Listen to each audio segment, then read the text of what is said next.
Hello guys, it's One Piece Day again. Welcome to my channel, and let's talk about One Piece manga chapter 1059, the incident of Captain Koby. In the previous chapter, reveals the Straw Hats' new bounties, with Jimmy I taking the third highest bounty in the crew. Luffy is formally declared one of the four emperors, alongside Buggy, Shanks, and Blackbeard. Also clarifies how Buggy managed to recruit both Crocodile and Mihawk, with the whole debacle turning out to be a complete sham. Despite the two former warlords' initial disapproval, they eventually yield upon realizing Buggy's worth as a future scapegoat. But before anything else, please click the bell, like, share, and subscribe to my channel, AnimeJack. Thank you. In cover page, meanwhile, continues Caesar Clown's adventures in Whole Cake Island, where he's currently trying to escape with Germa 66. To that end, he's released a hallucinogenic gas which, as fans can see, has caused Oven and Katakuri to fight each other. One Piece chapter 1059 then begins its story content with a ship sailing in the seas near Sphinx Island. Many remember this to be the home of Whitebeard. Marco is seen leaving the ship and thanking the crew, while close-ups reveal them to be none other than the Red Hair Pirates. As Marco departs, Shanks asks him if he's going to join the crew or not. In response, he tells Yonko to stop joking, saying he's tired of being the babysitter of the great pirates. Shanks tells Marco not to exaggerate, saying he's not a handful. However, Beckman quickly tells him he is causing the crew to laugh at their captain. The crew is then seen saying goodbye to Marco as he flies towards Sphinx Island, a flashback which returns readers to the night of Ryokugyo's attack. At the fire festival in Wano, Luffy and Sanji are seen lamenting Yamato's change of heart to not become a pirate and sail out to sea with them.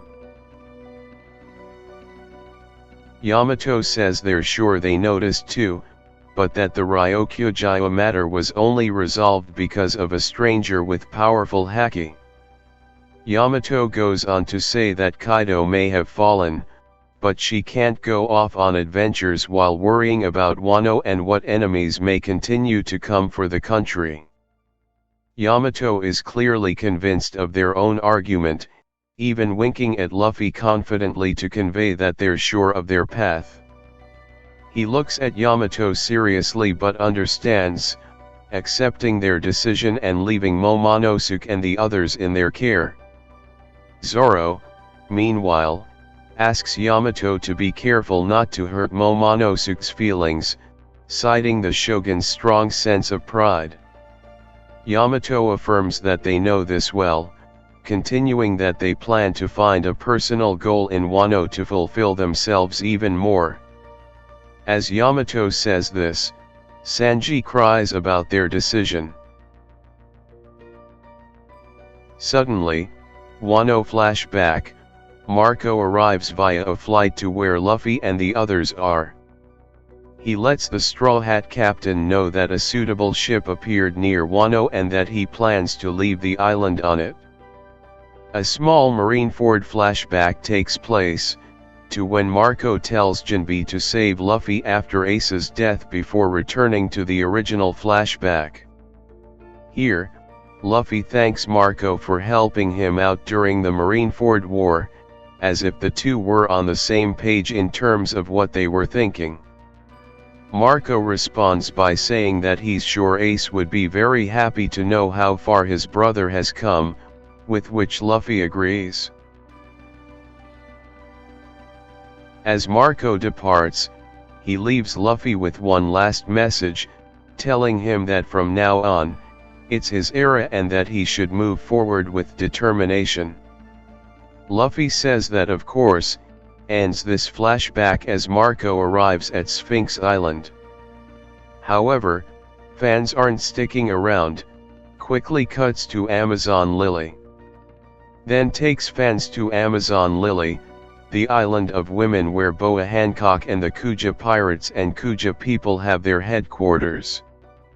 A section of the large mountain in the center of the island has been destroyed, with Gloriosa lamenting how men were able to invade the island so deeply for the first time.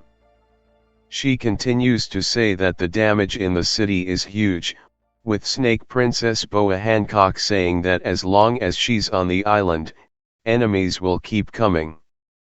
She quickly enters her lovey-dovey mode as she says that she wants to be married to Luffy in light of her current life situation. However, Gloriosa points out that this is something she's always wanted. Then begins yet another flashback, this one taking place during the Marines' assault on Amazon Lily from weeks prior. The Marines are able to enter the city but are met with Kuja resistance, prompting them to dispatch new pacifista models called Seraphim to the front lines. Their recording cameras are activated as well.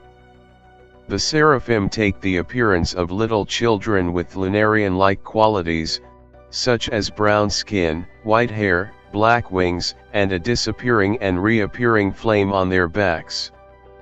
One of them, a little girl with star-shaped pupils, appears in front of Marguerite and Sweet Pea. The two say they don't want to fight a child, but the girl quickly shoots a laser at them from her hand, much like the older pacifista models. Suddenly, the Blackbeard pirates' ship appears behind the Marine warships. A powerful sea quake is seen pushing the Marine ships off of Blackbeard's, Marshal D. Teach, path to the Amazon Lily, with Marines commenting that the Sea Kings will notice the sea quake. The Yonko then lands on the island with Katarina Devon and Vasco shot, professing his desire to steal Hancock's devil fruit powers before the Marines capture her. Katarina says that she wants to keep Hancock's wonderful face and head as a treasure for herself, with Teach telling her she can do whatever he wants as long as they get her devil fruit. Vasco shot interrupts by saying it's better to capture Hancock alive and take her with them, rather than kill her for her head and devil fruit here. The Marines ask Vice Admiral Yamakaji to give the order to engage Blackbeard, but he says they have to wait for permission from headquarters. Blackbeard, meanwhile, begins assaulting the Marines with his tremor fruit powers as he calls out for Hancock, telling her to show herself. Koby, meanwhile, enters with a group of Marines into the Kuja city. Koby tries to negotiate with Hancock. He says they don't want to use violence and will leave immediately if she simply comes with them. Marigold and Sandersonia tell Hancock to stay away since they can handle the Marines, but she enters the battle anyway, saying she won't fall into the hands of either side and bows down to no one. Teach subordinates, meanwhile, are shown asking him for help against a new enemy that appeared, those Seraphim. An explosion is then seen caused by a laser from the pacifistas, as Teach can see one and comments on the aforementioned Lunarian characteristics, clearly understanding what they are. A new Seraphim in the image of a young boy arrives where Teach is, with a flame on his back and a sword similar in shape and size to Mihawk's. Specify here that the child actually looks like the kid version of Mihawk. The Seraphim then attacks Teach, with the cut of his sword parting the island's massive mountain into two pieces. Teach sees PX branding somewhere on the child, recognizing him to be a pacifista while questioning what's going on. The Seraphim attacks Teach once more, who stops the sword swing with a haki-coated arm. Blackbeard uses Black Hole to absorb all of what's around him. Then quickly shifts focus back to Hancock, who uses Slave Arrow to turn all her nearby enemies into stone, including Helmeppo and Vice Admiral Yamakaji. Koby orders the Seraphim to stop attacking since it could destroy the stone statues with their powers, as Boa Hancock uses her perfume femur but is shockingly stopped by someone. Follows which sees Teach catch Hancock by the neck, lifting her from the ground in front of the Kuja pirates and Koby. With Blackbeard using his dark fruit powers, Hancock can't use hers, as their new bounties are revealed. Hancock's is 1.659 billion berry, while Blackbeard's is 3.996 billion berry. Teach applauds Hancock, saying they call her Pirate Empress for a reason before realizing she turned all of his idiots into stone. Even Katarina Devon and Vasco Shot have been petrified, with Koby unsure of how to act in this situation. Teach then reveals that he's been patiently waiting to get Hancock's powers, but she responds that they're built upon her beauty.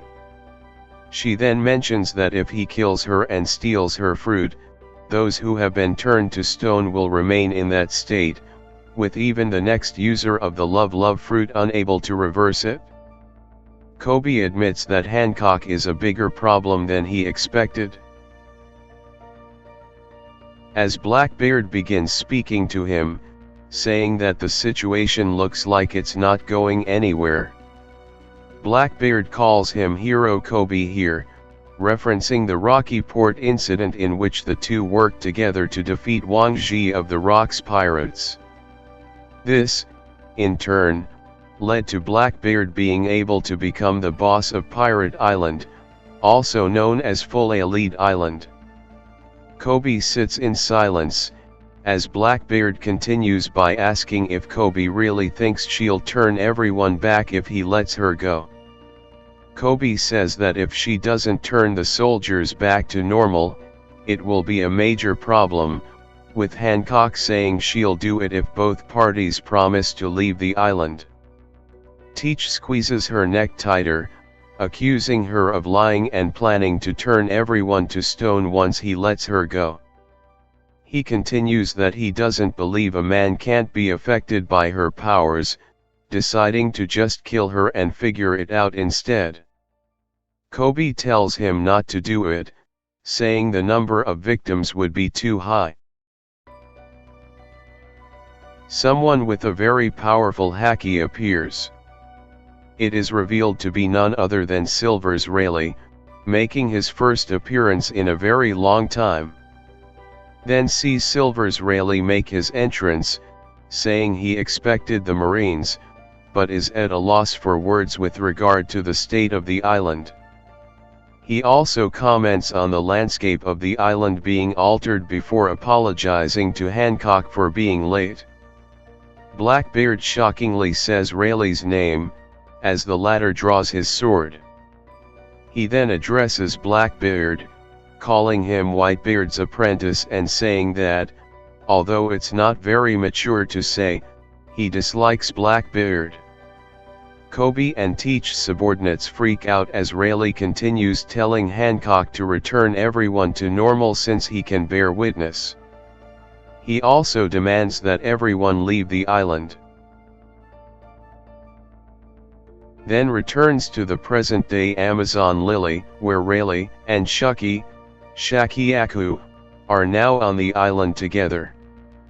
Then makes a startling revelation about Shuki, revealing her true identity to be the Empress of Amazon Lily from 2 generations prior, as well as the former Kuja Pirates captain. Shuki comments on how advancements always bring problems, citing Vegapunk's invention of the Sea Stone warships as making the comm belt no longer as safe as it once was. Rayleigh comments that things have been favorable for them, admitting that in his current state he wouldn't be able to defeat the current Blackbeard. Rayleigh comments on the Marines believing the Seraphim can replace the Shichibukai, with Marigold and Sandersonia talking about them. They say that the two Seraphim seen didn't have a single scratch at the end of the battle, before commenting on how one of them looked exactly like Hancock as a child.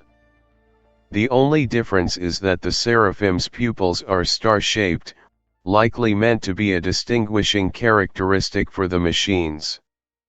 To a Marine ship reporting what happened in Amazon Lily.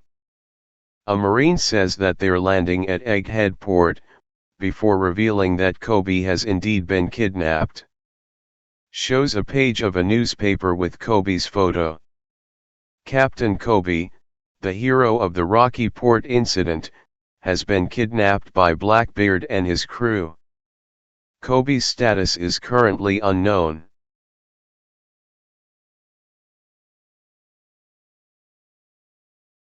That's all for today, Animaniacs. Thanks for watching. See you again next time for another One Piece episode. Please like, share, and subscribe to my channel for weekly updates.